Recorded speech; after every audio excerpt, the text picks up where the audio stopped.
Today, we're talking with Gregg Bishop, author of Project Beta, a leading researcher into UAP and one of the most infamous disinformation campaigns in UFO history. We'll uncover his journey into UAP research, his investigations into Richard Doty and the Paul Bennewitz case, the fallout from the 1989 MUFON conference, and his thoughts on misinformation in today's UAP landscape. If you're curious about what is real and what deliberately is hidden in the UAP landscape, this episode is for you. Join us as we get rebelliously curious. Gregg, thank you so much for joining me on Rebelliously Curious. We have been friends for, I would say, at least 6 years now, I think. Am I right? Yeah. About 6 years now. I met you at SCU, the Scientific Coalition for UAP Studies. Micah Hanks, who works at the Debrief, our editor-in-chief, introduced me to you because you guys have been friends for a very long time.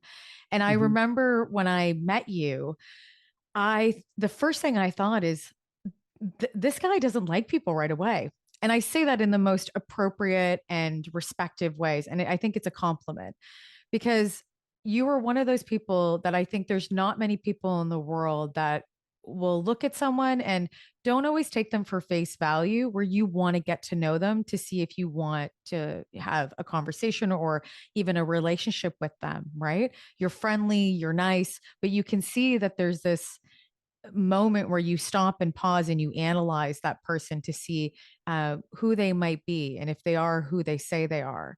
And I really noticed that about you. And I remember thinking, so. Well, I don't even notice I'm doing it, but that's probably how it. Well, then I say this because I think it's one of the, I wish I had that quality.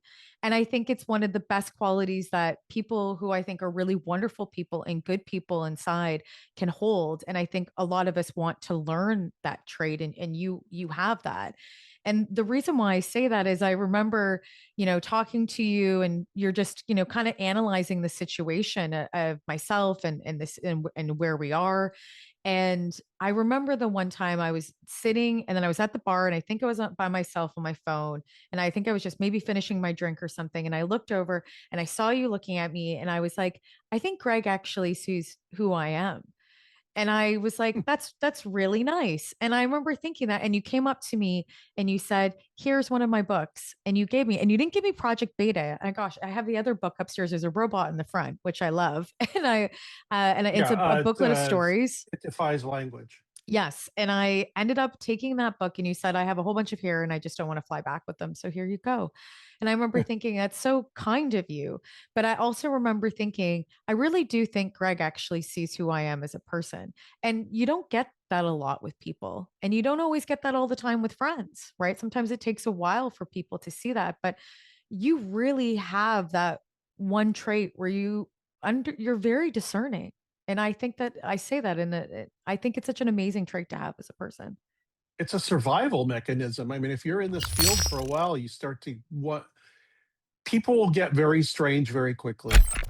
And you kind of have to dance around to figure out if they're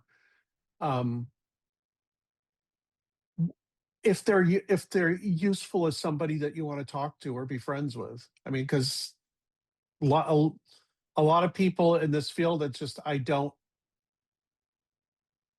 resonate with, and I don't know if I can learn anything from them. But if they're friendly and they're nice and all that, there's all kinds of things going through my head when I'm talking to people.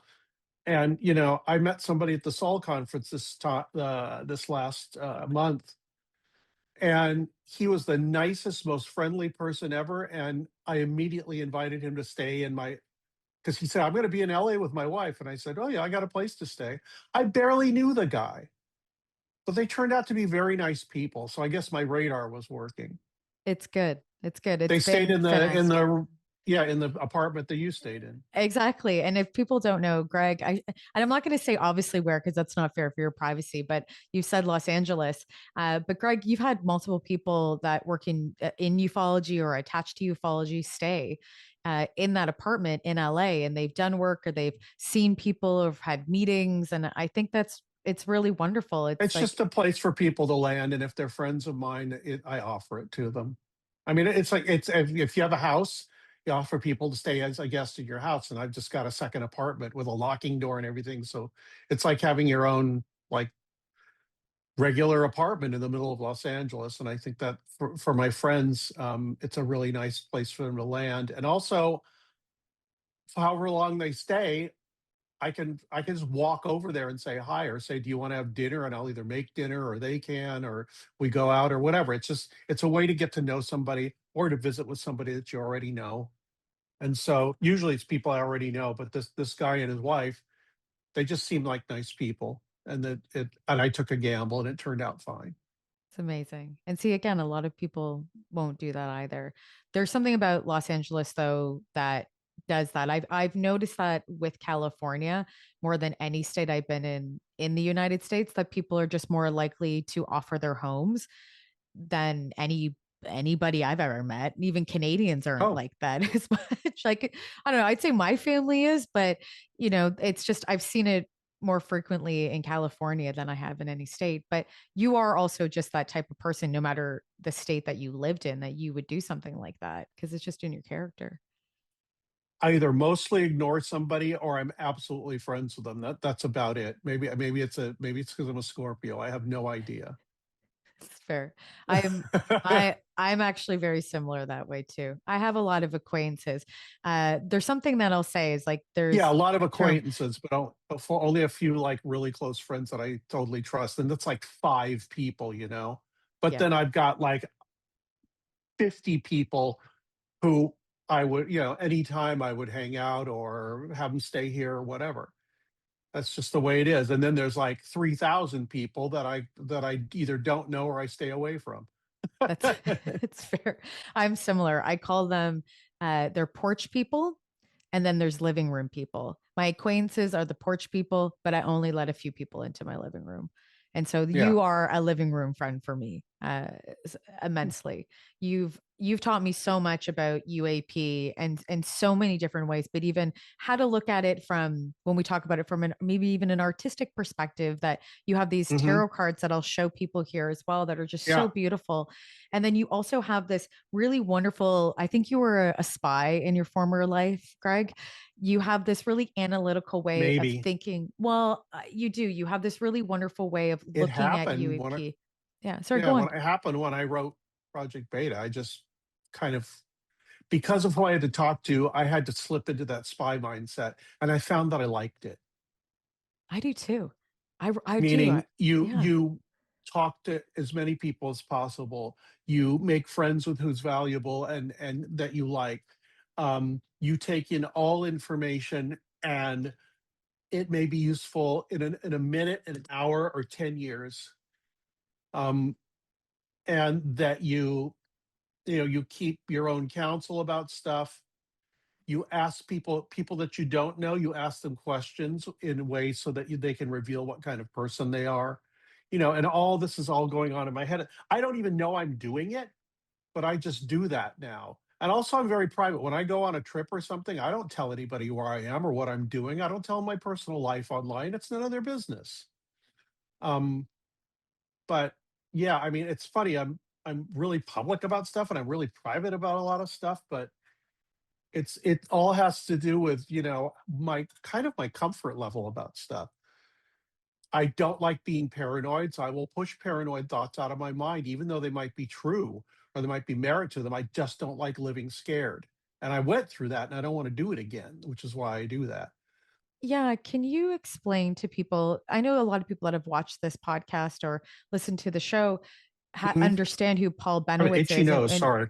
no, it's okay. And what people know what Project Beta is if they watch the show frequently, and they know who Paul Bennewitz is and Richard Doty if they're even in the UAP community, but they maybe have never met you. Can you explain, how you found yourself writing Project Beta and how you found yourself in this entire UAP world and research? Just because it was a lifelong interest, the UFO stuff from when I was a kid. And then I started writing about it when I was in my 20s. And then in 2002 or three, I think, is when Patrick Huige, who has Anomalous Books imprint, he said Simon and Schuster was looking for properties to develop, meaning, book proposals. So I sent him the project beta. Actually, I brought it to him. No, I saw him at a conference, a Society for Scientific Exploration conference in 2000 in San Diego. Volet was there too, and I actually got to talk to him for one of the first times, Jacques. Um, but he said I gave him like 4 book proposals, and that's the one they went for. People are saying, "Oh, the government did this," or there's some like intrigue behind why Project Beta is written. It's like, no, because Simon and Schuster and Patrick Weiss said that's the book we want you to write. So I had met Bill Moore, I knew him, and so I said, look, I want to, I want to propose this as a book. Would you help me with it if I did? And he said, okay. It got approved. Maybe I asked him after, I don't know. But afterwards he said, yes, I'll help you. And he was a ufologist that was right in the middle of all what was going on. So he was kind of my anchor. And he introduced me to all the players in the book, meaning Gabe Valdez, Richard Doty, who else? Those are the main ones. He put in a good word for me because Doty wouldn't talk to anybody, and Gabe Valdez, although he talks to people, he was a state highway patrolman, and he had met a lot of people that made fun of him or didn't treat him well or whatever because he researched cattle mutilations and UFOs as a state highway patrolman in New Mexico. But Bill told me about him. Also, Jerry Miller, who I gave another name in the book because he didn't want me to use his real name. He was still associated with the Department of Defense, and he was sort of privy to what was going on at the time. And so he took me on a tour of the base one time. And anyway, what did you want me to describe? The main story of it, or because Well, I've told you sort of how I got involved in it, yeah, I which was what think your question was. yeah, exactly. And I think a lot of people might not know who Bill Moore is, especially in the modern day UFO world. Yeah, What because he kind of dropped out after the right. yeah And you still talk to Bill occasionally. And he, from what you've told yeah me, yeah, he doesn't want anything to do with UAP.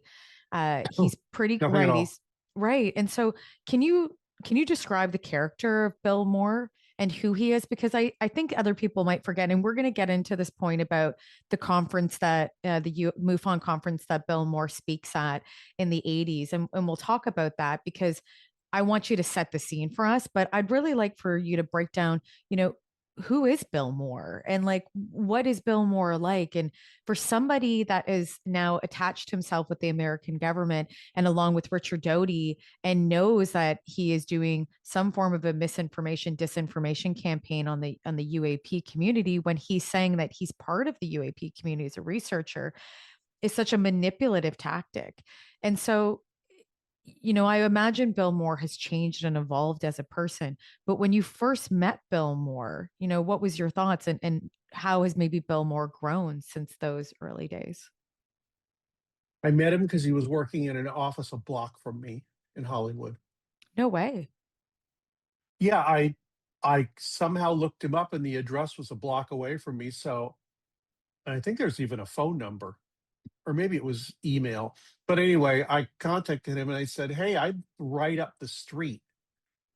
Um, and I knew nobody then. I had no names to drop, anything. I just said, I noticed you're down the street. Can I come down and talk to you? He said, yeah, sure. I walked in his office and Stanton Friedman was sitting in the office talking to him. So that was like the first time I saw Bill. 1987, gazillion years ago when I was a wee lad. But at that point, I don't know why he decided it was okay to talk to me or as somebody, because it was basically a cold call. And I guess I said the right thing about my interest because I almost didn't even know what he was involved in. I knew him because he wrote the Roswell book, the Roswell incident, him and Charles Berlitz. And I knew he had written His first book was The Philadelphia Experiment, also written with Berlitz. I think Berlitz, or at least for Roswell, did the majority of the writing, and Bill did the majority of the research and the interviews, and Stanton Friedman helped him because Friedman had originally uncovered the story of Jesse Marcel. So I went and talked to him. We became friends, and I would just go out to lunch with him, and I would just ask him questions about his research and what was going on. And I think quickly he noticed that I wasn't quick to believe anything. And for some reason that's that discernment thing, because he has that. I mean, people might not think that, but he has a very he has a very good discerning mind about what information he lets in and what he doesn't. And I think he also has that spy mind too. Let in all information, and then some useful stuff may come back later. I mean what he lets into his life. He takes in all information. And I think that's why after he'd written the Roswell book, somebody kept trying to contact him and saying, "You're the only person that knows what they're talking about." This is what the government says to any UFO researcher. You flatter somebody. If you want them to become an asset, you flatter them, then you do a little bit of background, and then you meet with them to see it, And that's what happened with Bill. They just thought, well, we need to know what's going on in the UFO community because we need to know where there's security leaks.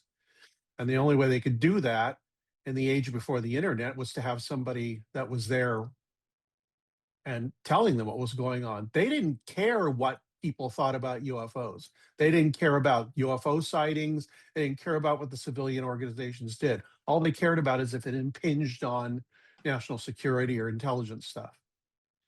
And that's why they contacted Bill, and apparently they contacted other people.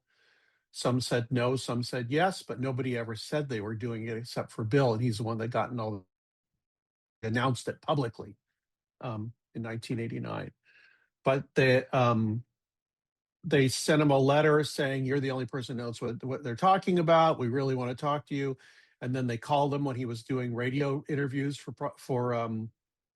the Roswell incident, and eventually met with him. A guy from a CIA retired officer who used to be, his specialty was the Soviet Union, and Doty. They took him out to lunch and asked him if he'd be interested in doing work for them in exchange for UFO documents, like documents that with government interest in the UFO subject. He thought about it and he said, okay. And they did give him a lot of documents. And it turns out like probably 95, 99% of them were completely useless. But they used that to pull him in.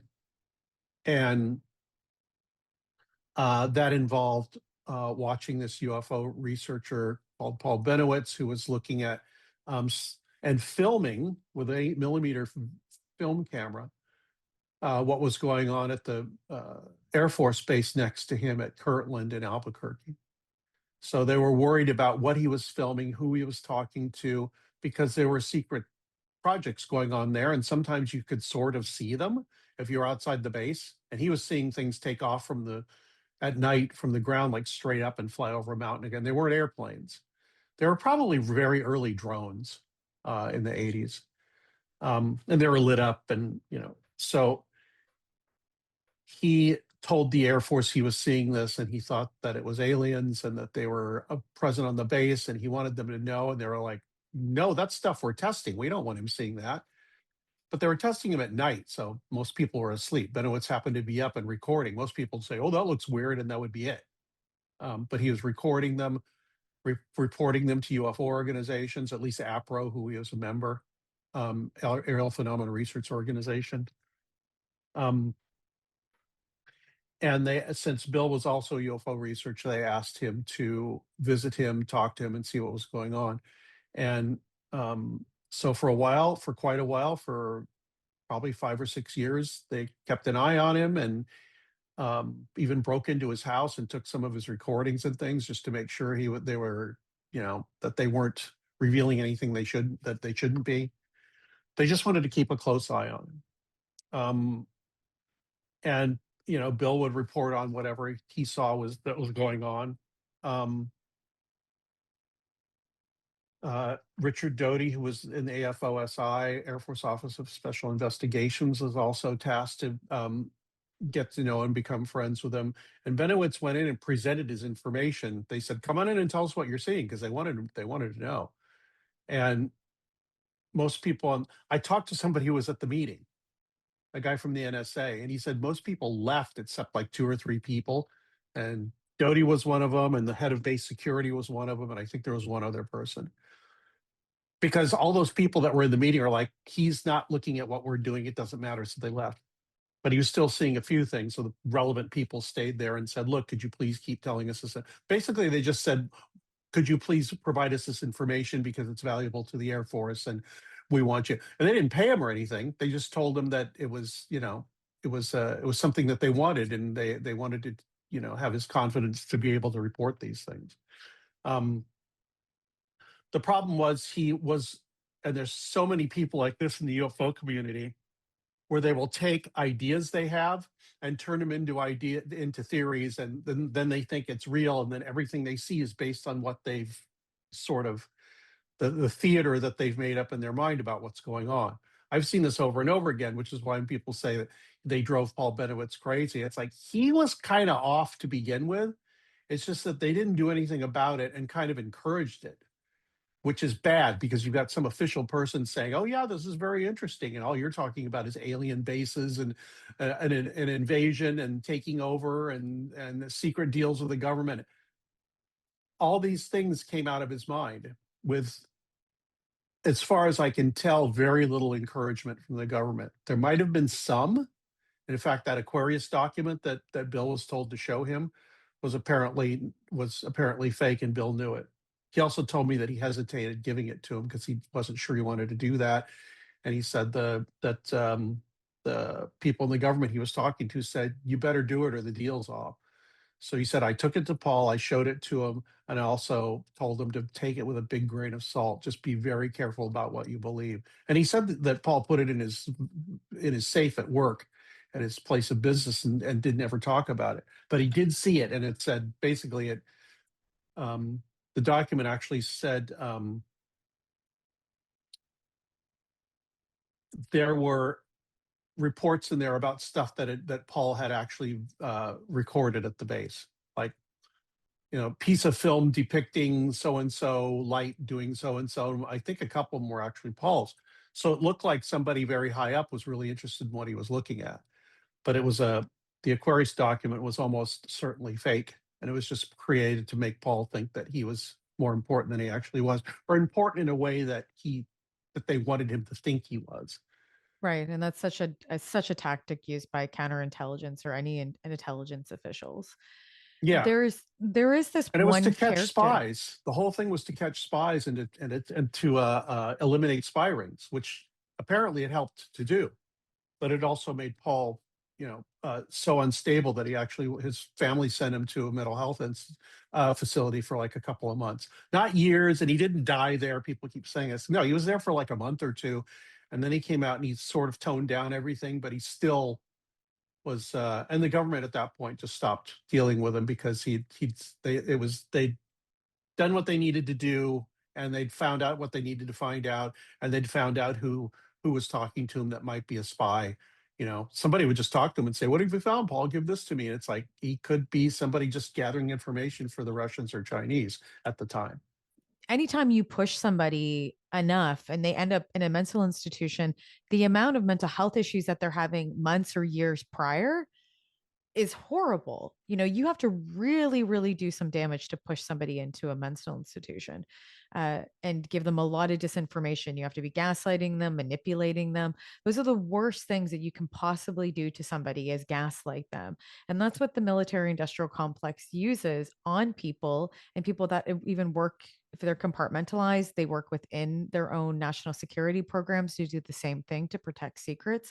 So it's the number one psychological torture, I think it is, that you see government officials using on enemies and also on their own civilians at times. Yeah, well, I don't look at it as torture or gaslighting, I look, and I guess these are just, what's your definition? What I look at more of it as is that they had an unstable person. They, and I guess, yes, gaslight. They encouraged his delusions. Yeah, they pushed him over the edge. They knew Not, that. not, well, not because let's drive this person crazy and get him out of the way. It was just like, are we getting the information we need? Is he staying away from things he needs to stay away from? Are the people he's talking to getting accurate information or not?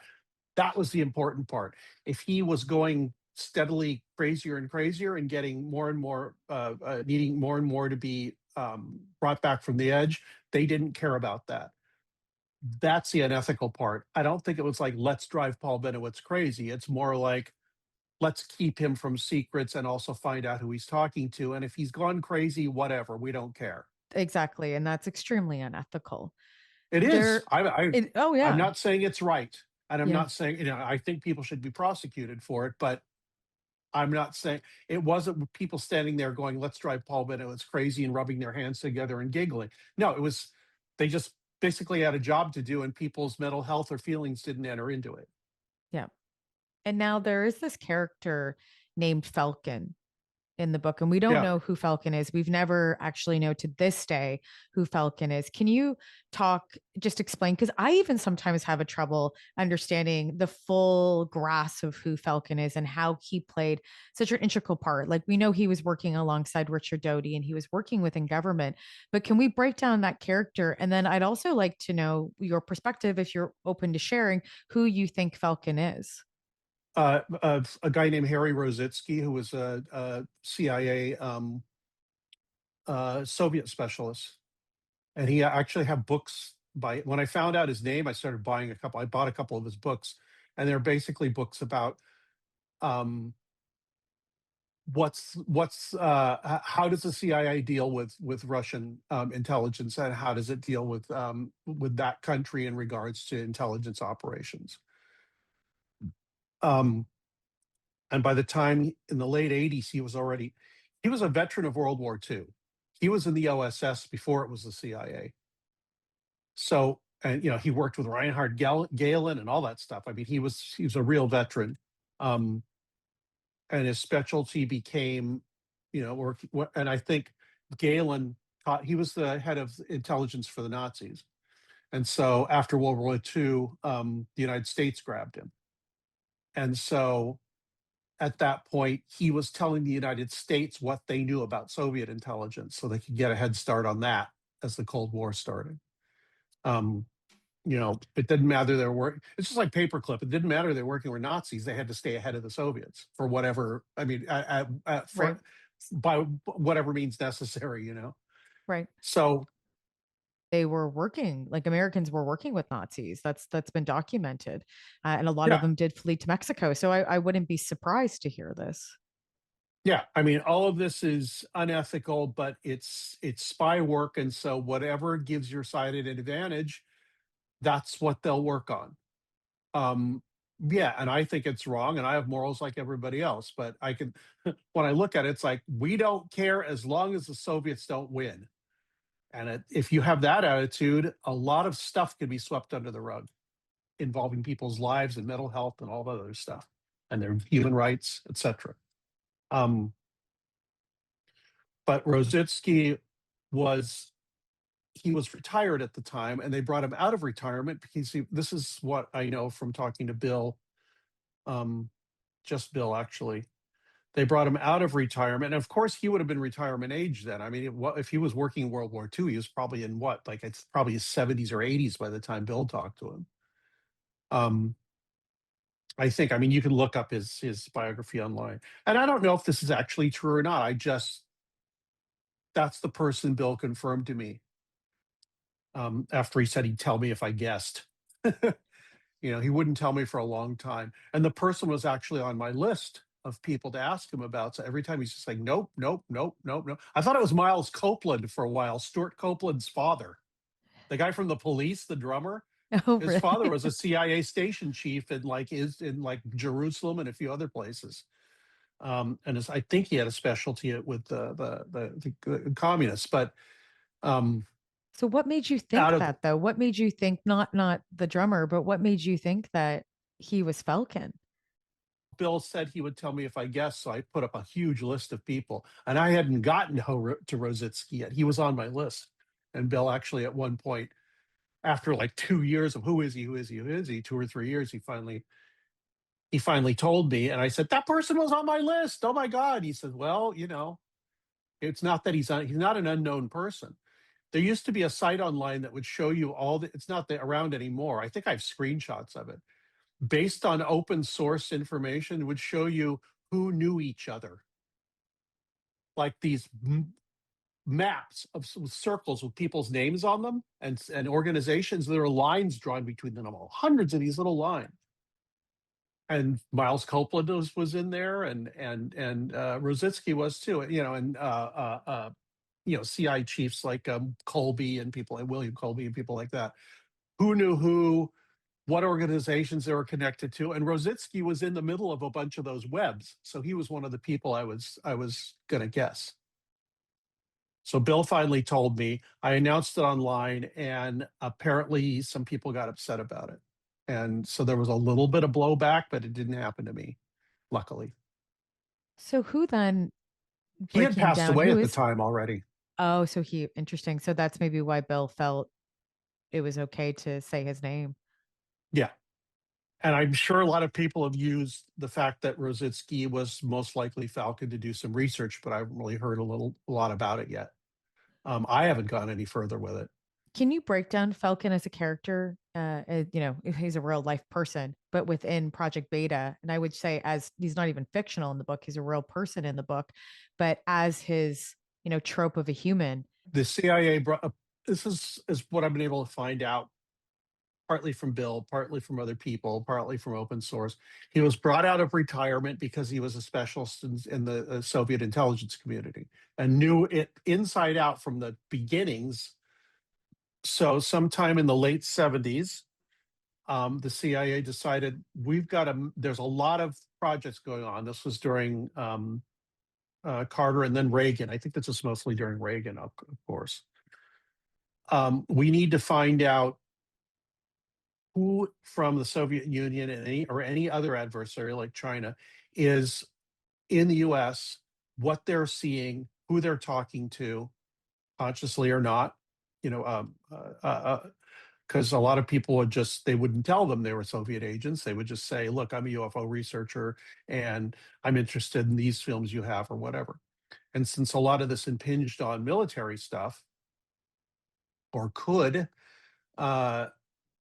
they decided to create a program or a project where they could root out all these moles and spies and agents, and also find out if the United States assets in Russia, because we had people there too, working in defense and all that were undercover.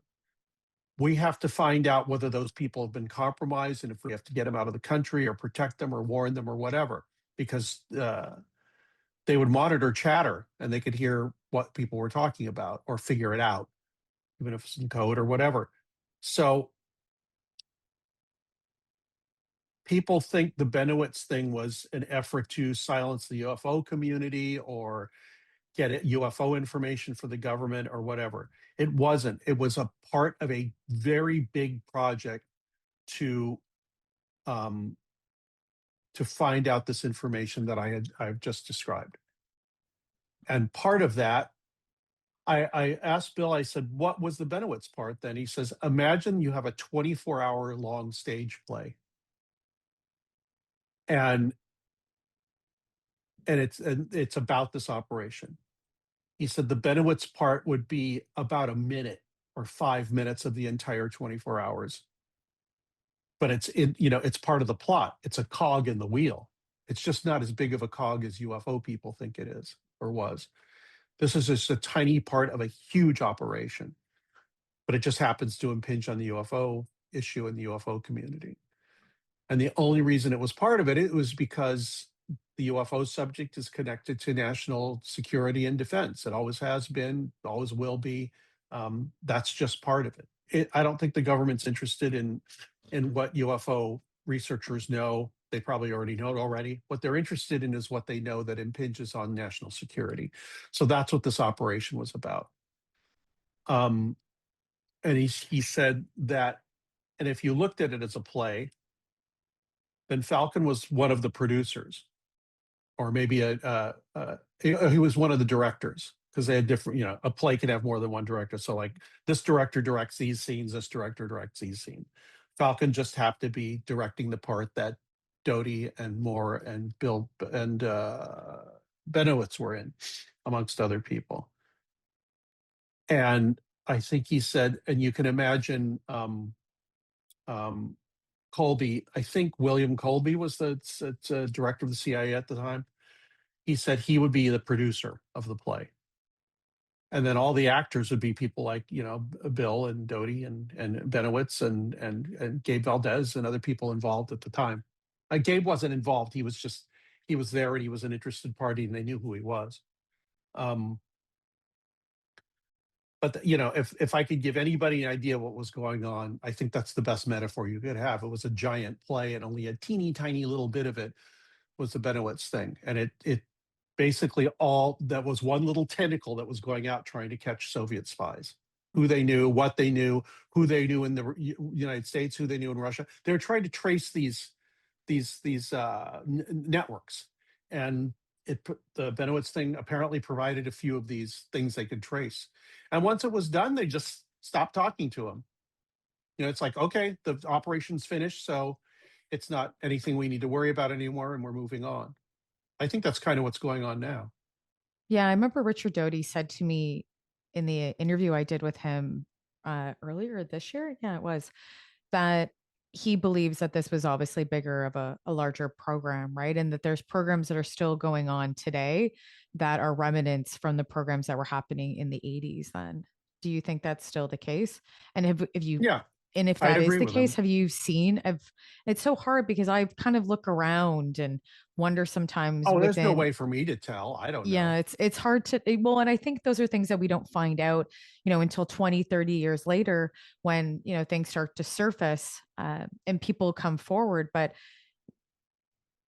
there's a lot of bad actors that might come forward and say that they have been affected in these programs, and then there's real people that have come forward, that are civilians. That, for example, MK Ultra was a big one, where people Yeah. were actually affected, and those people came forward, and no reparations have been paid for them. I believe No, there I was a think settlement, one settlement. Yeah. for the guy that jumped out the window. I can't remember his name now. They dosed him with Yes. LSD and he went crazy and jumped out a window. Right. And we're seeing, there's someone in the UFO community now that works alongside Skywatcher, Jordan, and he speaks about, he says, and this hasn't been fact checked in any way, but Jordan does speak about saying that he was in some form of like a GATE program. The GATE program was during the 80s, but there was a modern version of it. And Hmm. he was used as a child and was injected with drugs because to be able to have his, psi abilities come out even more. And so his mother was told that he had psychological issues and that he needed to be taken from residential school and put into a private school that was Hmm. government funded. And there was multiple students that were doing this. And then at one point in time, they ended up saying, the program closed down and they ended up saying, oh, your child's fine. Jordan's fine. Nothing's wrong with him now. He's great, and kind of go back to usual. So Jordan at this point, I have spoken to Jordan about this too. And if this is the case, and I have not done my full back research on Jordan yet, but if and I would like to at one point, but speaking to him and what we said, being open-minded, hearing these stories, because the last thing you want to do when you hear that, especially in our case, when you're trying to research or understand this or report this topic, is say no to somebody, especially if they've had such a massive trauma experience that could have been induced by the government. And it's not far off to think that that possibly could happen, because we've seen MK Ultra and we've seen all these other, programs that have happened that have affected civilians. And so I wonder, and this was in the early 2000s, he's only 29 now. So it wasn't that long ago when he was 10 years old that he was taken out. So this was early 2000s, what it would be 2010 around then that this was happening and Hmm. targeted towards children that potentially have psi abilities. And we're seeing that, this type of psi or telepathy isn't maybe something that is not unusual. It might be something that we're all able to do. And there's still a lot of debate out there about that. And there's more research coming out and proving that this actually can happen.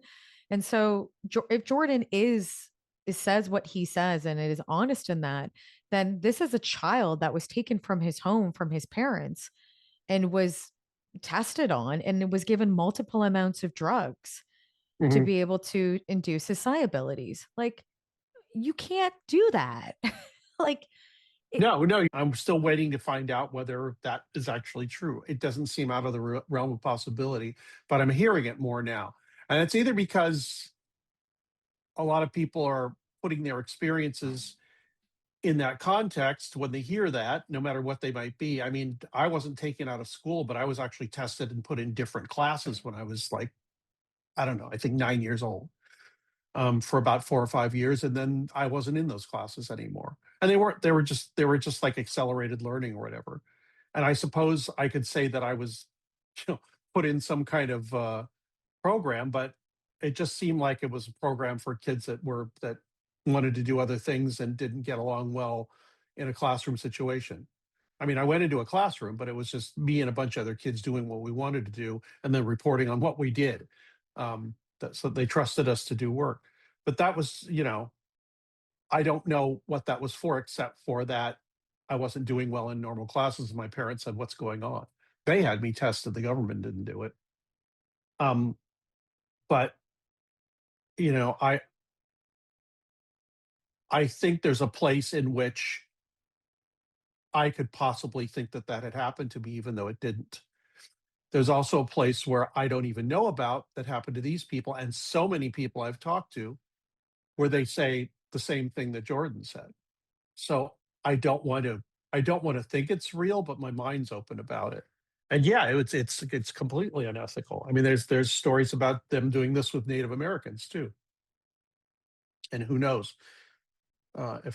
knows how deep that goes or yeah, what the residential actual real story schools. is Well, so far. residential schools were is a real thing. And in Canada, it was very much a real thing. Yeah, in my case, it was something completely innocent as far as I can tell. But I can also see how it could be it would seem innocent and not be so, at least at first. That wasn't anything that was talked about in the Project Beta book, but it does. I mean, it's. I think the paranoia and the fear surrounding those kind of stories can also be used as a tool. Whether they're true or not, and if they're true in an attempt to cover it up and deflect, and if they're not true as an attempt to affect people's emotions very, very deeply so they act in a certain way. Because if you can affect somebody's emotions, then you bypass their reasoning. Um, that's how all these bot farms and stuff get people to think a certain way, and it can sway elections and all that. It's because all you have to do is get a hot button on something and then tell somebody what they want to hear because they're mad at the hot button thing. And so I've told people that if anybody tells you something that gets you angry or makes you flattered or makes you scared, be really careful about that information because it may be crafted just to make you feel that way. It's very true. It's words have power, lexicons have power, and people know what they're doing to use them. Language persuades. And Yeah. it's Or if somebody shouldn't asks you yeah. for your opinion, it's like, I don't even know who you like. I'll see open questions online. What's your favorite UFO? Like UFO incident. What's the most suspicious one you've ever seen? It's like, and then everybody starts answering. To me, that's people gathering information on people, either for marketing, which is probably what it is, or for intelligence, trying to figure out who knows what and what people believe, so they can, so it can be used as to direct attention. No one's ever said that before, and that's very, very true. I think people forget that social media is used for information gathering. So what you said is an extremely important part for most people to know in the UFO community. Because why do you think UFO hashtag, Twitter was created? I really Yeah, wonder if it yeah. was created from more of a government source or government program to be able to monitor rhetoric in the UFO community in one location. Yeah, who knows? They don't even have to monitor from one location anymore. All you have to do is put in some keywords and then bang if you're the NSA, all that chatter comes up. Just You makes know, it easier. this word, yeah, this word, this word, this word, and this word. When you put those all together, oh, we got 5 people talking about it. What did they say about it? This was what they said about it.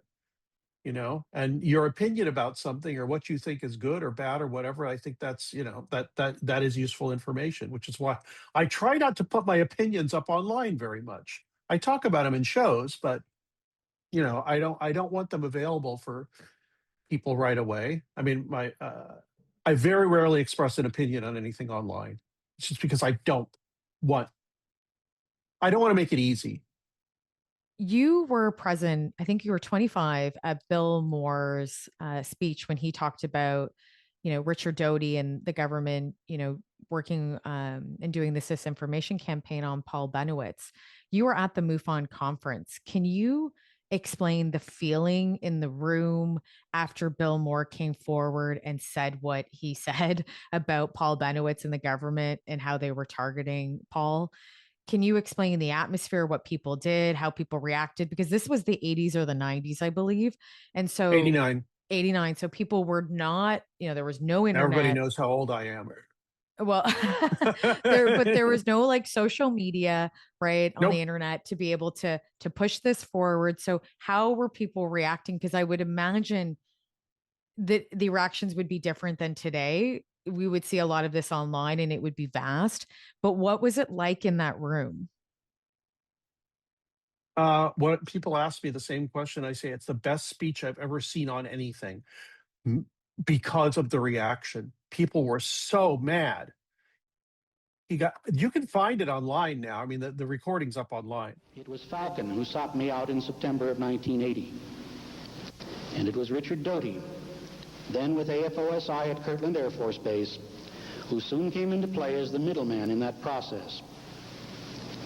Shortly thereafter, it became apparent to me that my supplying information to the government through Doty on the activities of Paul Bennewitz, APRO, and to a lesser extent several other individuals was to be a part of this equation.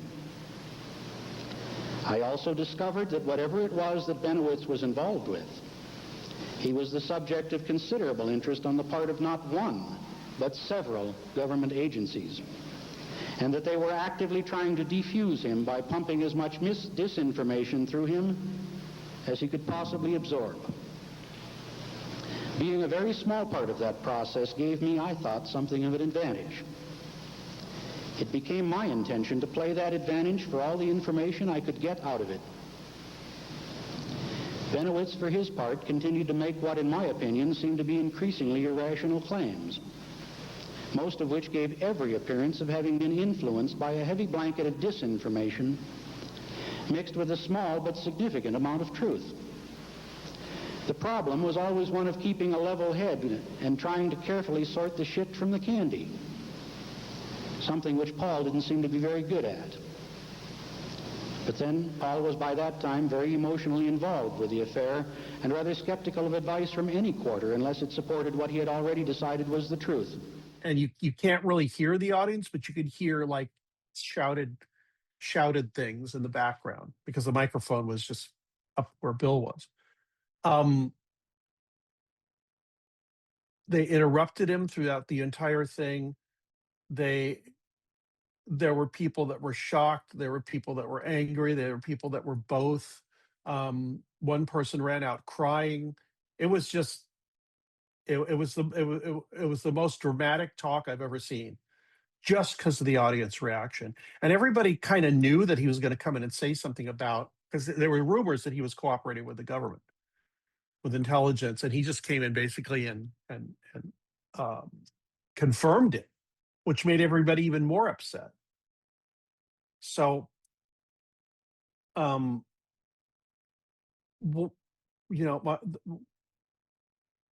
in hindsight, he didn't have to do that. He didn't have to tell everybody what he was doing, the little bit that he could tell. But he did because, one, people kept accusing him of things he was not guilty of. And two, he was just kind of tired of all the chatter and the accusations. So he just said, look, this is what I did. This is as much as I can tell you. This is what happened. I'm not the only one. And be careful who you talk to and who you deal with and how you get and send out information, which was kind of a valuable thing to tell everybody. He didn't have to come up and say anything. He could have just shut up about it. But I think mostly he was just angry with people accusing him of things that he wasn't guilty of. So he came up and told them what he was guilty of. So there wouldn't be, he thought that would stop it, stop the rumors. It just made it worse because, he couldn't tell everything. So of course people are going to make more assumptions. And as far as I know from talking to him, he's probably not going to say anything more about it. In fact, I'm pretty sure he isn't. And he'll, people are still believing what they hear when it's coming from intelligence of the government because it's an authority place. And also, even more dangerous, you're being told what you believe already. And I think that's a mistake people make. If somebody is in the government or some position of authority tells you what you already believe, that strengthens your belief, whether it's true or not. It could be true. But if you're an intelligence person or somebody dealing with national security, if you want to encourage somebody's belief system, all you have to do is tell them what they want to hear. And it could be true, but I think the important part is you're telling somebody what they want to hear so they're more easily, I don't know about manipulated, but yeah, beliefs can be manipulated if you already know people's beliefs. Like, this, well, how about this thing that you didn't know? And it's something even more revelatory, but it's right in your belief system. So you're going to listen to that too and believe it immediately and take it into your, it becomes part of your personal ideas and the mythology of the ufology, of ufology, all that. So, like I said, could be true, but also you have to be aware that if somebody's telling you what you want to hear, if it can't be confirmed, that's a way to direct people's attention and affect opinion and policy and things like that. I think that no matter what, words are used for persuasion, and people persuade even outside of the UFO community. We see it through sales. We see it through so many different ways. It's not even outside of politics. I would like to ask you a question, though, that I did ask Richard Doty. So both in your book and Mirage Men, both in books, and I believe that Mark might have taken this from you, but Richard Doty tells you that you see a window, I believe, and correct me if I'm wrong. You see a window that is tampered with, Paul Bennewitz's window that's tampered with. And at this point in time, Paul Bennewitz might have been injecting himself with stuff. His mental health was not good, but his wall was tampered with. And it was a very weird reason why it would be. And potentially maybe it was other letter agencies actually maybe not working alongside Richard Doty and Richard not doing Doty knowing what they're doing. But I believe that Richard Doty does confirm that he saw that window with you. So when I spoke to Richard Doty, we brought up the topic and he said that he did see the window tampered with. And when I asked Richard Doty about the tampering of the window, he said, I know nothing. That must have been Mark. Yeah, because I don't remember him telling me about that. He says, I know nothing about that window. And it's in Mark's book as well, but I believe it's mentioned in your book that there was a window that was tampered with. Maybe I'm taking this, maybe I read it wrong. I can't remember everything I wrote. That book came out 20 years ago. I can't remember everything in it. I know, but there's something in that because when you said it and then it was brought up in Mark's book again, and I was thinking Mark maybe have spoken to you about it and he regurgitated it. And so I'll ask Mark that as well. But when I asked Richard Doty, Doty said no. And I said, well, hold on. And it's very interesting because that is one of, a counterintelligence outside of Richard Doty. That is a counterintelligence move to be able to say, well, I don't remember that, even though it's something that they said. And that is a form of gaslighting. And let's be honest, Richard Doty could forget, but he was pretty adamant that it was a no, I don't know anything about that. I don't remember anything about how being tampered with. I do remember stuff that I think probably Gabe told me, Valdez, that Paul told him that things were missing, things were rearranged in a way that he would notice. But he also said that Paul wasn't. I said, did he freak out about it? And he said, no, Paul figured it was part of his intelligence work for AFOSI that they would come into his house once in a while. And this is from an outside source. It wasn't from like Bill or Doty or anybody. He said that Paul wasn't really that concerned about it, which is strange. And the thing about the injections, I think Bill and Doty both told me this, that Paul had injections on his arm and he didn't know where they came from. He said that somebody did this to him. He would go out at night and drive around and do things that he couldn't remember. So either that's delusional, psychosis, something really bad, or some MK Ultra type thing where he was being injected with something. And Bill said he saw them and Doty said he saw them, but I don't remember if anybody else, I mean, I can't for sure remember if anybody I talked to outside like Gabe. Gabe was one of my main sources for information that was not from from Bill, who I trust, and Doty, who I trust as far as he can, what he says could be triangulated with what other people said. But that's like one disturbing part of this. I don't know who was injecting him. I don't know if he was doing it himself. I don't know if Doty knew who was doing it. I don't even know if it was injections, but that's what it looked like. So who knows what was going on with poor Paul?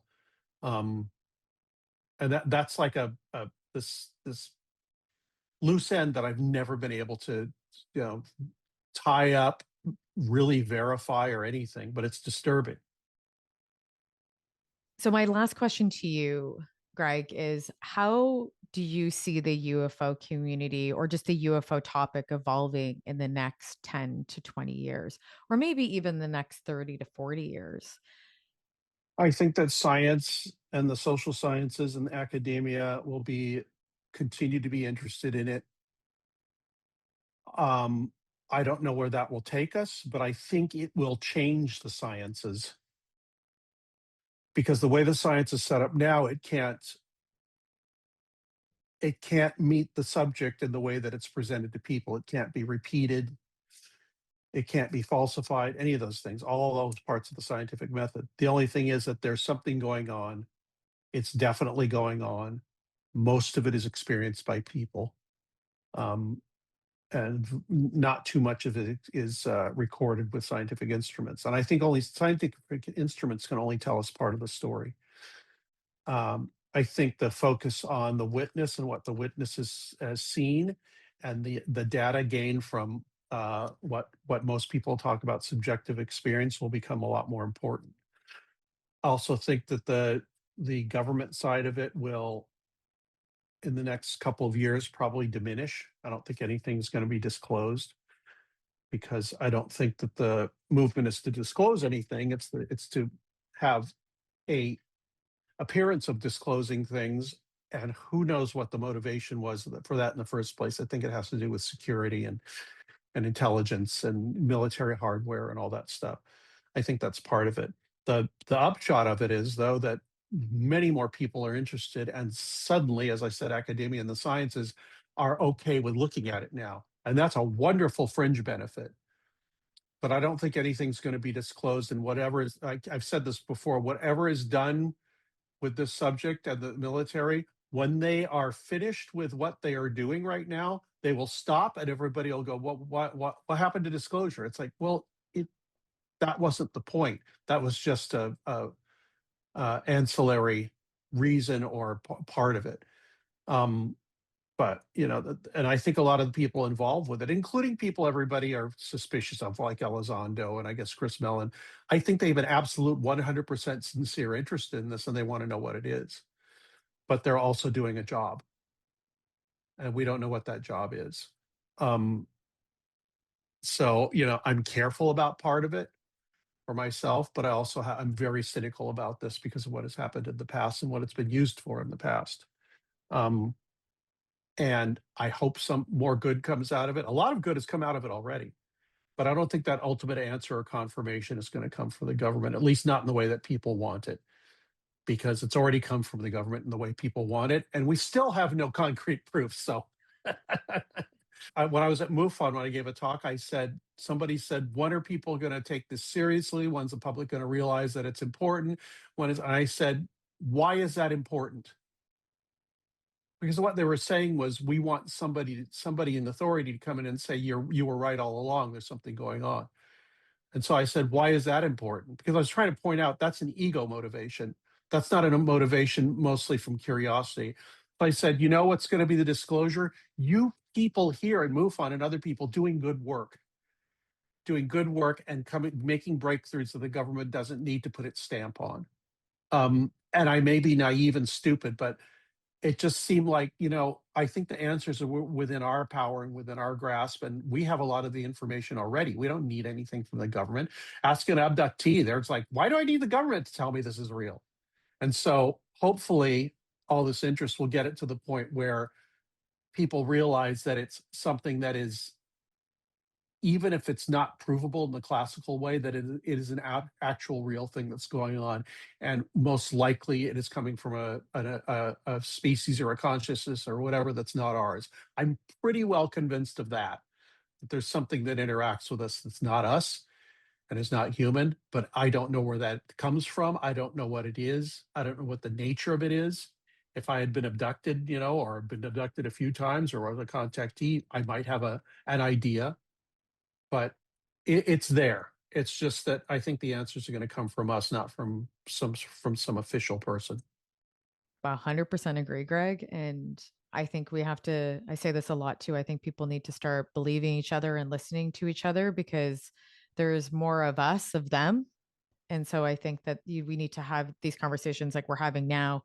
And I think we do have to believe people. It doesn't mean that we can't be skeptical, but we need to understand and teach each other critical thinking skills, and also Yeah. be very open-minded. The only other thing I want to say about it is that I could be completely deluded, and there could be a very concrete answer somewhere within the US government or another government.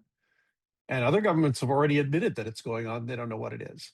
Our government is finally getting to that point. But I think that waiting for Big Brother to say that you're right takes power away from you.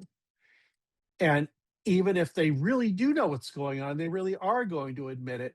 Giving that power away to an authority it doesn't help. It keeps people from learning any further, and it closes minds up to possibilities, because that will be proscribed by the authority, not by you and your friends and scientists and everybody else working on this. And the other thing is, this subject is way bigger than is this a threat or not? Yeah, that's part of it. But how are people affected? What's the history of it? What is the nature of whatever this intelligence is? How do we find out about it?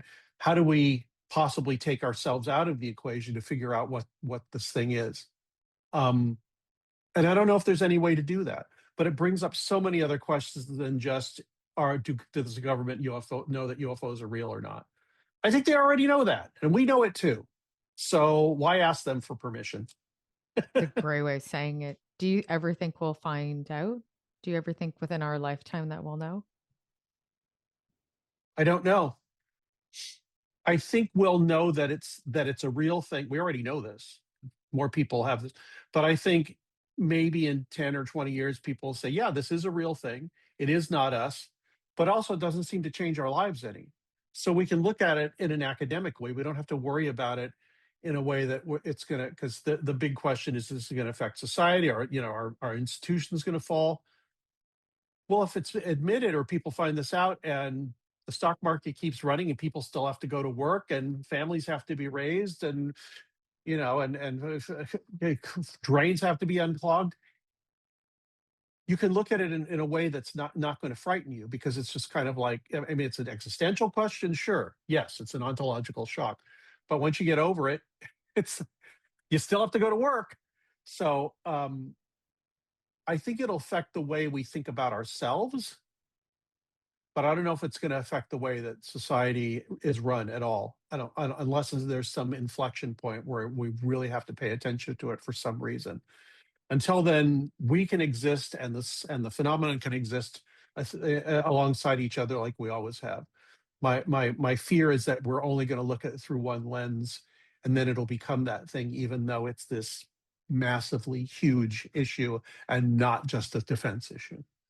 Yeah, and I think that at one point it will just not be this counterculture, trying to push for transparency and truth, but will just be hopefully embedded in the understanding that we are not alone and there is something going on. Maybe we just haven't, we're trying to still obviously find out how much, but I think the greater mainstream populace will believe that. And we're seeing that change now. Gregg, thank you so much for being rebelliously curious with me today. You are one of my favorite people in the world. And I just don't say that because I don't say that a lot to people, even as guests on the show, but you're my ass. And I take your ideas to heart because I think you are a good person, but you are very well read and you understand the phenomenon better than most people I know in this field. So thank you for joining us. Well, thank you. Thanks very much. Anytime.